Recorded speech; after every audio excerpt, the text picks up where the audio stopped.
Welcome back to Captain's Lounge Studios. I'm joined today by two opposite sides of the music industry, one on the recording side and one on the actual writing and playing of the music. So welcome to Rational Recordings and Rational Music, all mixed in together. Sitting at the table with me today is Joey Blunk and Bret Batterman. Gentlemen, thank you so much for coming in. Good to be here. Thanks for having us. So let's start off with you first, Joey, because we heard so much from him in our first interview that, oh my goodness. Anyway, how did you get started in music? Oh, I mean, I started playing trumpet in 5th grade, and I almost quit before the end of 5th grade. And then 6th grade, I started jazz band, and then from there, I just kind of, jazz was like the main thing for me. That's unusual for someone, because you're quite a young fella. Yeah. And, jazz sort of was dying out quite significantly, and to find someone of your age group into jazz is a little bit unusual. Well, and it was, I think my middle school band director, Lisa Keener is her name. I owe a lot to all of my band directors, but did a really good job of kind of quote unquote a gateway drug into music of the song that got me hooked was we played 25 or 6 to 4 by Chicago. Oh, okay. And that's are we really full jazz at that point? But you get there and then maybe we do a little bit of Count Basie, maybe we do some Art Blakey, and it's okay, now I'm sold. That was kind of my door into. And that was your door into music. Yeah. But you now have to make the very next step. Mm-hmm. You're also a songwriter, correct? Yeah, I started writing when I was in high school, and probably for better and not worse, I can't find recordings of a lot of those things that I wrote in high school, and I think that's probably best that it stays that way. But yeah, I've been writing since high school, and it's so interesting. I don't know if Bret, if you and I have ever talked about it, but I think one of the really interesting things as a songwriter and as a composer is you have all these influences that really shape the sound that you have in your head of what you're going for. And I just think the more that you write and the more that you work, the closer you get to that concept you have in your head of no, this is what I'm hearing, and now I can actualize it, and now I can make it a reality. So, and that's been one thing that's been so exciting about the album for me. Right. We will discuss the album Sure. a little bit later. But you sort of mentioned, knowing Bret. How did you guys get to meet? I was finishing my master's degree at CU Boulder, and for the part of the master's degree, I had a recital that I had to do, and going into that, I learned about the Longmont has the Winter Walkabout Music Festival, and I threw our name in the ring, and we ended up getting picked to play, and so we're at the show and getting ready to play, and Bret is the one taking care of sound.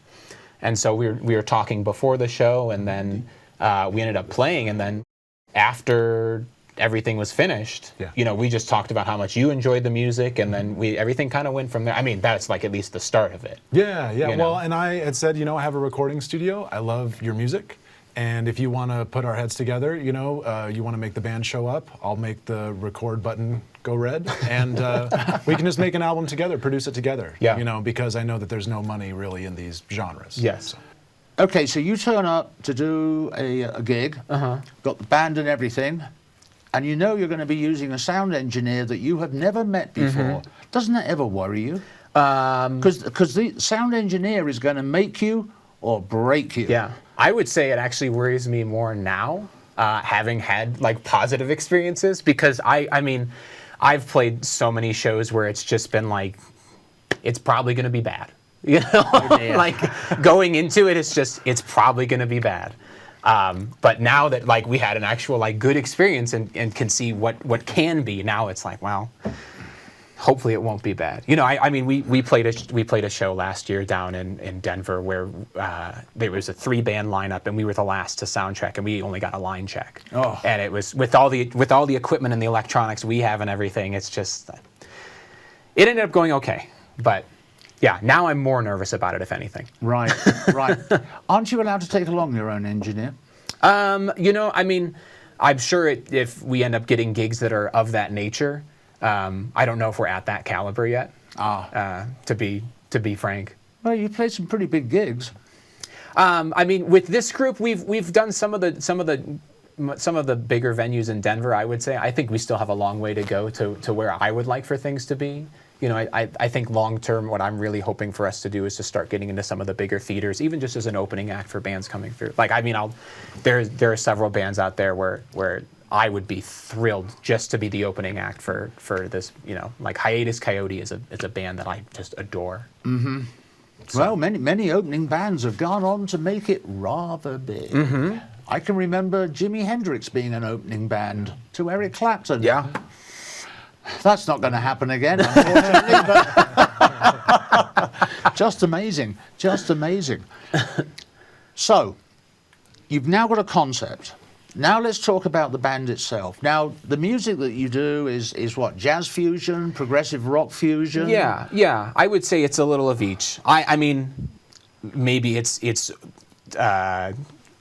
self-serving that I don't think it fits into either category. I think many listeners would probably say like, oh, it's this one or it's this one, you know. But I think it has elements. It has a little bit of elements in everything. Yeah. And that's perfectly acceptable. Yeah. When I was a DJ up in Fort Collins, I used to do a radio show every Saturday night for 5 years.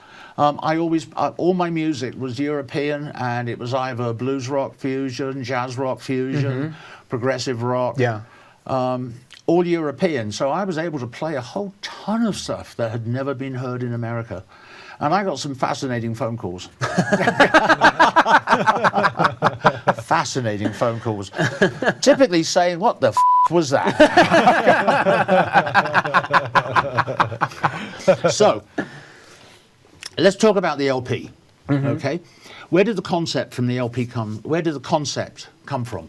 So, I mean, like, you know, we like we were saying, Bret and I had talked, you know, at several points, really, about, like, this is something we should do. We should get this recorded at some point. And I think the really funny thing is the way that the band was when Bret and I met and the way the band is, it's like different bands, honestly. Okay. We had started during COVID, right? So COVID hits, there's no shows. My roommates at the time, Rhiannon Dewey and Michael D'Angelo, who were saxophone and drums in the band, respectively, we started just doing like live stream shows from our basement, just the three of us. Nice. We would just play some, you know, jazz stuff. We'd stream it online. As we're doing that, you know, it was fun to play with each other. And then there was one night where I think Rhiannon and I were chatting, and we were just talking about like, man, like, you know, I like playing jazz. You know, it's not something I dislike, but like, I don't want to just be playing jazz for the rest of my life. Music that's been played since the 1950s, right? I want to create something new. And we're just like, why aren't we doing that? It's like, because we haven't done it. So it's like, let's do the thing. So that was kind of the motivator to start getting the groundwork laid for this, you know, and start getting it moving. Actually, funny, one of the songs off the album, Katana, the first time it was ever played was the three of us in our basement. Oh, okay. You know, and it's definitely a different version now. Yes. But so anyways, we get the band form, we start rehearsing, and we get a show booked. We played a little show at a place called The Muse in Lafayette. It's a great venue. Claire Church and Pete do fantastic work there. So we did that show, and then, you know, we started looking at doing other shows and getting things booked, and we must have had probably 3 or 4 shows in a row where either someone at the venue or someone in the band got COVID.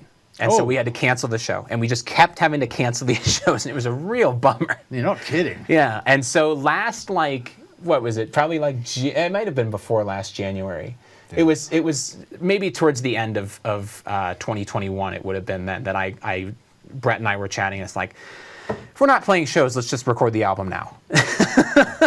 So we started getting everything in place, and then we ended up doing it in March last year. I don't remember the exact. No, it was in May. Oh, was it May? Yeah, okay. One, it was exactly what you said. A few people had gotten COVID, and then of course, you know, 6 weeks later, we've got a date booked, and then someone else gets COVID. Yes. Or then, you know, yeah, and so with 6 people, the scheduling is tough. Yes. That was where you planned it wrong. You should have all got COVID at the same time. You know? So you should have had a group COVID meeting. Right, the old chicken pox thing. That's it. That's next album. Okay, so the LP is going to be recorded. I always call them LPs. Sure. I'm sorry. I'm old school. If it ain't on vinyl, it ain't music. Yeah. That's right. Tell us about the makeup of the band. So it's a 6-piece band. And so we've got, I think it's probably, I'll just say that, you know, so I play trumpet, And I do trumpet, and then I also have an effects pedal that I use with my trumpet, so I can use distortion and all this stuff. And then on saxophone is Rhiannon Dewey. On guitar, we have Andres Orco. On piano and a ton of synthesizers was Jeff Jenkins. And then on bass, we had Nate Marsh. And then drums was Michael D'Angelo. Poor old drummer, always left to the end. There is a malicious rumor that the reason that rock bands use fog machines is for the simple reason it hides the drummer. Okay. So you're all decided you're going to, because of what's happened with COVID and all the rest of it, you're going to record it. Now, it's a fascinating name. Where did the name of the LP come from? Oh, yeah. So well, you know, it's like we were saying before the show, too, that we really like pulled a Black Sabbath because the band name is Bigfoot Meter. The album name is Bigfoot Meter. There's a track on the album called Bigfoot Meter. But so I'm really big into camping, really big into hiking. And I had driven out to Glenwood Springs, and I was just camping out there, and I was hiking on a trail, and I can't remember the exact name of the trail. I know I've driven by it since then, and I actually drove by with my girlfriend. I was like, there it is. That's where it came from. And because hiking up or getting up to the start of the trail, there's a couple houses along the way, and one of the houses has like a bulletin board post outside talking about how Bigfoot is in the area, and they have a Bigfoot meter of how likely you are to see Bigfoot that day. And it goes all the way from 1% up to 3%. Am I allowed to put a massive groan in here? I hope this is the LP cover. No. It's not, honestly, it's no offense to the person who has that in their front yard. It's a little rugged looking the way that they designed it. It's not really. Sounds perfect. Yeah. Anyway, okay, so that's where you got the name from. You just saw this and it just stuck. I was like, it's a good band name. Yeah. That is amazing. That is amazing. I must admit, I used to enjoy playing Black Sabbath, and I used to enjoy saying that was Black Sabbath on Black Sabbath, playing the track Black Sabbath. Yeah. Always got a kick out of doing that. How long did it take you to actually record the LP? Like are you talking of like get there that day and then finish? Well, no, I mean you probably did it over a number of days, I'd imagine. It was one day. Oh, one day. Yep. How many tracks? 6. 6 tracks, 2 or 3 takes of each. Yeah. That is going some. Yeah, It was. I think the intention going into it was to really make it a very authentic and real representation of the music. You know, I don't know. I didn't want it to be going in and like, oh, we didn't really like how this one part. Oh, this is a little out of tune. Let's go to, you know, and like, let's make it like a. Because I don't know why you wouldn't want it to be like a live show. Real. Yeah. Yeah. Understand. And there's imperfections, but I think it's more authentic that way. Yeah. I like it. Because when we were talking in the other show that we did, you know, basically what Bret was telling me was you can record in the morning, you can edit in the afternoon, and you can publish at night. Yeah, all of the hits were made like that generally. Yeah. Until you start scaling up production, but Right. I should imagine though that once you got through the first song, everyone was in the groove. There were definitely ebbs and flows. That was a horrible pun, by the way, but that's all right. There were ebbs and flows for sure. I mean, because there's. I do not mean this as like a bragging thing, but it's challenging music. You know, it's very. There's a lot of intricacies to it. So. It was definitely there were definitely moments where I was like there was one take of one of the tunes where within like the first 30 seconds to a minute or so it's like let's do that again. yeah. Don't worry, I've done openings for this show just like that. I think now would be a really, really good time to actually listen to one of the tracks from the LP. This particular track is called Broken Promises. Where did that come from? I wrote it in. I think it would have been it would have been late 2019 was when I started writing it. And it's actually, it's about how when Ruth Bader Ginsburg died on the Supreme Court and then Amy Coney Barrett was nominated, and this was after all of the stuff with Merrick Garland that happened in 2015 at the end of Obama's presidency, and then basically the hypocrisy of Mitch McConnell. Right. So, and I don't, without even getting too political, I think regardless of what side you are on the political aisle, I think we can all agree that is not the way that our government should be functioning of the inconsistency. You will get no arguments from me at all, and we have it on tape that I think America should go to a parliamentary system. But that's... We won't get into that today. So let's have a listen. This is track number 5. The LP is called Bigfoot Meter, and this is Broken Promises.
So I can hear definitely hear the jazz in there, and all of a sudden you've got a nice little piece of progressive rock drifting in and out. But when you said intricate, that was really intricate. I credit where credit's due. I think a lot of that is coming from Mike on drums, Michael D'Angelo. I genuinely think that, I mean, undoubtedly Michael is one of the best drummers I've ever played with. He might be the best drummer I've ever played with. Like, Michael is just unmatched on drums, and like you're saying, the intricacy and the every single subdivision is so intentional and so expertly placed.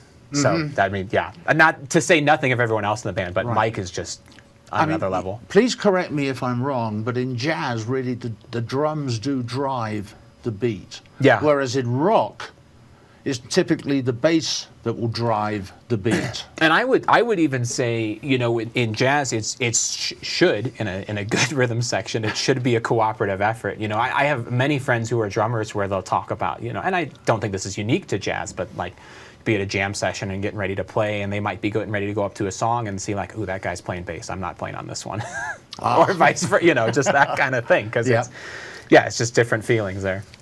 Do you use multi-track recording, or do you sort of like try and record individually? We did the whole thing. So you do it as a band? Yes. Oh yeah. I can't imagine trying to piece over it, because the interaction is just so important. Right. You know. Because you all play off each other. Oh yes. Especially with this style of music. Because I know many bands, and you've probably seen this. Many bands. That's not how they do it. Yeah. They'll lay down a bass line, they'll lay down a drum line, then they'll think about putting in some keyboard, piano, and then right at the end they'll put in the lead guitar and vocals. I think I got the order right. Well, it really depends on what the recording is going to be. Oh, true. Yeah, I mean, I just listened to an interview with Billy Corgan of the Smashing Pumpkins, and he talks about, you know, getting the core of the band done, but then they have all of these beautiful string arrangements that have to be laid down afterwards. Like on Melancholy and the Infinite Sadness, they didn't really track to a click, so trying to have an arrangement conducted and performed by a small orchestra is very difficult. Yeah, it really depends on the way you want to do it. I think for our recording, we had talked about making sure that we didn't have any extra hurdles for the performers to encounter, and then also allowing the performances to speak for themselves, the relationships in the musical relationships to speak for themselves, and allowing everybody to shine. And another point that I think I should bring up is that I was on Joey about rehearsal for months. And just because, you know, it's the watchword is, you know, everybody practice as much as you can before the day of execution. And he's like, well, we don't really rehearse. We don't really, you know, but everybody's really good, and I'm sure we're going to do great. And that left me with a little bit of anxiety. But then, of course, when they showed up on the day of, they were all ready to perform. And I think that the record speaks to that largely because there really isn't a stall in the whole record. Like, it's nonstop energy from start to finish. Nice. Yeah. And you only ever had to do maximum of 2 takes? Yeah, yeah. That's incredible. I think there's one little thing that got fixed on. I don't even remember what it was. Well, yeah, very doesn't very small. count. Yeah, for the most part, I usually say no funny business. There's no overdubs, no auto tuning, no rhythmic, putting it on the grid, none of that time alignment. Yep, it's just them. It's just the music as it was intended. Yeah. We talked about Stavros, whom I know, and the way that he puts his music together. He has musicians from all over America, all recording individually, and then all coming to a central point in Denver. Yeah. And then they go in and put on the vocals. Right. And I'm going, how does that work? That must be horrible. It happens a lot these days. Yes. Even orchestra recordings, they have music, they have software that'll operate over the internet where the producer can be in one city and the orchestra can be in the other, and that there's no time gap. Like There's no delay. They can hear what's being recorded, they can give feedback, at this bar the cellos are too loud or whatever. And that's all across the web now. So you can do anything now. You don't all have to be in the same room. I mean, it's good for evolutionary purposes, but I think, the sky's the limit now when it comes to collaborations across the web. Right. So for collaboration reasons, it's great.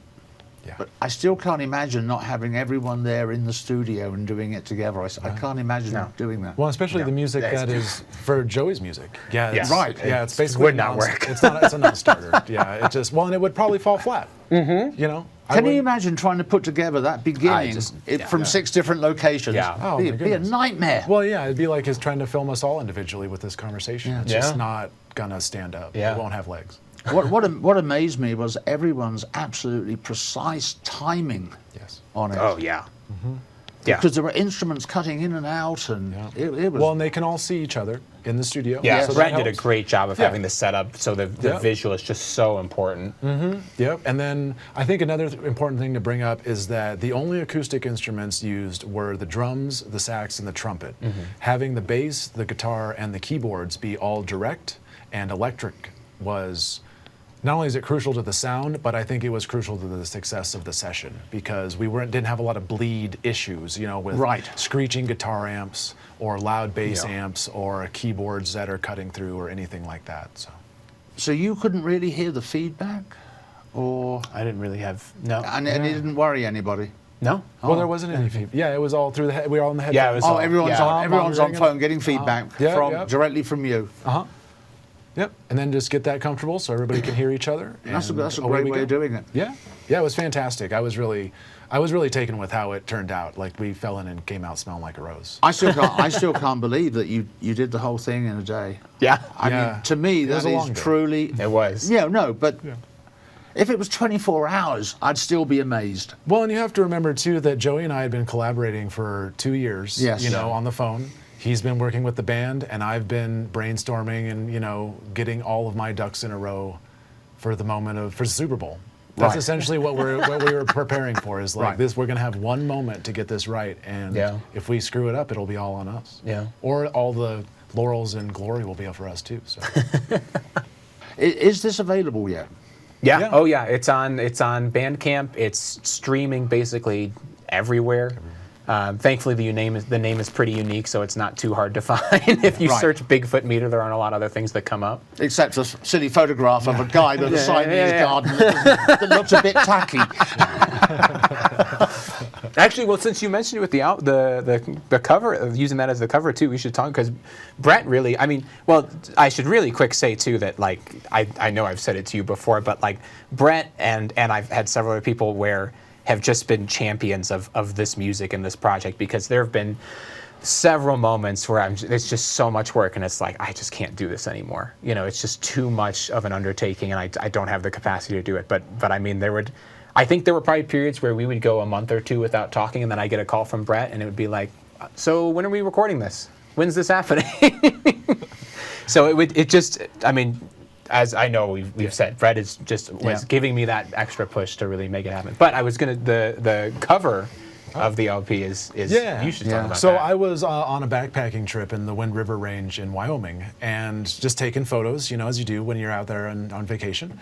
And I came across this, in the Wind River Range, there's lots of contrast in snow depth. So you get these interesting formations with trees and roots and things. And I snapped a pic of essentially what looked like a veil and these strange eyes coming through the picture. And especially once I sent it to Joey with being a Pantone, you know, similar to many jazz albums, you just make it a one color. And after a while, we just really both was like, yeah, this looks good. This is exactly what we wanted. So it was really serendipity to find that picture. But now several people have said like that, wow, you guys must have really planned that cover, because I can see there's faces jumping out and things, and that looks like a veil, and it's like, no, that was just shooting from the hip while I was out in the trail. So. And you know something? They won't believe you. Well, they don't have to. Yeah. I like the mystique too. You know, it's like, well, and it's sometimes, you know, you can believe that there's fate or guiding hands to things, but you know, if you are aware and sensitive enough, you'll make the right choice and bring the right image or sound or whatever you're looking for. You just have to believe. Yeah. Right. How many tracks are on the LP? There's 6. 6? Yeah. Okay. Yeah. And what's the average length? Probably about 8 minutes, I would say. minutes, They're pretty long. You've done a lot of gigs here in Colorado. What was the worst one you've ever done? Ooh. I assume I have to count gigs that I actually played. It would help. Yeah. Because I have had several where I've, like, I know we talked about those ones that got canceled from COVID, but I've had several where I've showed up to the gig and they're like, oh, we're not doing music tonight. And it's like, are you kidding me? And that the worst one with that was it was actually like it was a background music gig too. So we're just sitting in the corner playing, you know, just wall decoration. You know, that's all. I would probably say one of those, you know, where it's background music. Don't get too creative on your solos. You know, don't do anything too adventurous. Don't play too loud. You know, just nice audio wallpaper for people to enjoy. Those are not. I don't do those anymore, which is I'm very grateful for, though. I can understand that being very frustrating. Yeah. But no, actually, I am excited because we have another show coming up with the band with Bigfoot Meter, which I'm thrilled about that we've managed to get it. We're playing at Larimer Lounge on Saturday, March 4th. We have tickets on sale now. They're on Larimer's website. And it's doors are 4 p.m. The show starts at 5 p.m. It's us, and then there are 2 other bands going on first. It's Alex Street. He has an electronic project that he's doing. And then second is a band called Same Cloth. That's like a very neo-soul kind of thing. And then we're kind of closing the thing out. So you can get tickets for that now. And then, I was just going to say, if people are interested in learning more about us, the best way to find us is probably through Instagram. We're just Bigfoot Meter on Instagram. We have a Facebook page, and you know, I also have my own website, which is just joeyblunk.com, and there's stuff about it there too. But those are probably the best ways to. Have you ever played down at the Speakeasy on 3rd and Main? No, but you know what? I've tried to, and I never get notes back. I have sent notes about getting shows there, and they never get back to me. Sarah, the owner, is an incredible businesswoman. She really is. And in fact, today we're celebrating down there the 10th anniversary of the Speakeasy. Oh. And she's a fascinating woman, but she is hopeless. Hopeless. And I'm saying this, and Sarah, I hope you're listening. You hopeless at writing back. Yeah. And she knows it and she admits it. We love you, Sarah. I will be seeing her later on today. I will make sure that I drop your name. I'll give you a card. Give me a card that I can give to her because she is always looking for good music. Great. Yeah. Always. Yeah. Give me 2 cards. Great. Because I want one. It's been a joy talking to you both about music. I love music, as you probably guessed, and you know, it's fascinating to find people on your side of the music table. Can I sing? I have sung in, you know, musicals and all the rest of it, but, you know, I'm not a musician. You guys are musicians. And I consider you a musician as well, because you are very much so. Well, and that's how I approach it too. Once again, thank you very much. Thank you. Ladies and gentlemen, thank you so much for tuning in to this show. I'm Nigel, your host, signing off. Goodbye from the Captain's Lounge Studios.